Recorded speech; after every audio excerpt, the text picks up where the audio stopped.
बिस्मिल्लाहिर्रहमानिर्रहीम अल्हम्दुलिल्लाहि रब्बिल आलमीन वस्सलातु वस्सलामु अला रसूलिल करीम अम्मा बाद अऊज़ु बिल्लाहि मिनश शैतानिर रजीम बिस्मिल्लाहिर्रहमानिर्रहीम फमन ज़ुहज़िहा अनिन नार वल जन्नतु फक़द फ़ाज़ वमल हयातुद दुन्या इल्ला मतअउल गुरूर।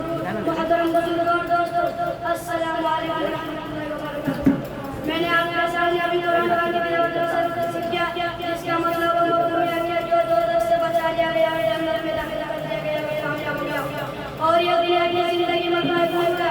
तालाब के अंदर नीचे में पानी में नरम चारा देखकर उसकी तरफ लपकी और उस चारा का खाना चाह के अचानक एक बड़ी मछली आई और बोली, हरी बहन का इंसान है, तो बेचारा मत का बेचारे जो एक लोग से बंधा हुआ वह डोरे के आदमी के हाथ में आज इसी तरह में अभी बेचारे को काट और काटा गया अलग से डोर खींच के उसको पानी के बाहर निकाले और अपना घर जाकर उसको काट कर पकाए और बाकी लोगों के बचाए। प्यारे नादान बहन, मेरी बचपन में यह मुसीबत मंजर छोटी मछली गिर गई और मैंने इधर-उधर तालाब में चक्कर लगाया और सोचा ना मुझको काटा दिखाई दे रहा है, ना डर, ना कोई आदमी, ना कोई किसान, ना कढ़ाई, नहीं तेल, ना कढ़ाई, नहीं आग, और बिल्कुल आजाद हूँ। जरा सी देर में कहाँ से कहाँ चली जाती हूँ। मछली सोचती रही बिना इसके नारे में उसने बेचारा खा लिया।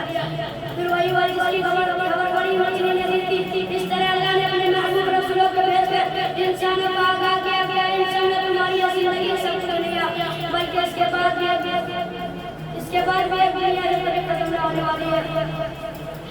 तुम यहाँ पर अगर अल्लाह और रसूलों की बात मानकर उनके मुताबिक अमल करोगे तो तुमको हमेशा तैयार रहने लगा, यानी जन्नत दी जाएगी। और छोटी मछली की तरह लापरवाही से काम लिया तो तुमको काम लिया और रसूलों की बात न मानकर अपनी समझ से काम लिया और अपनी मर्जी के मुताबिक जिंदगी गुजारी, लेकिन तुमको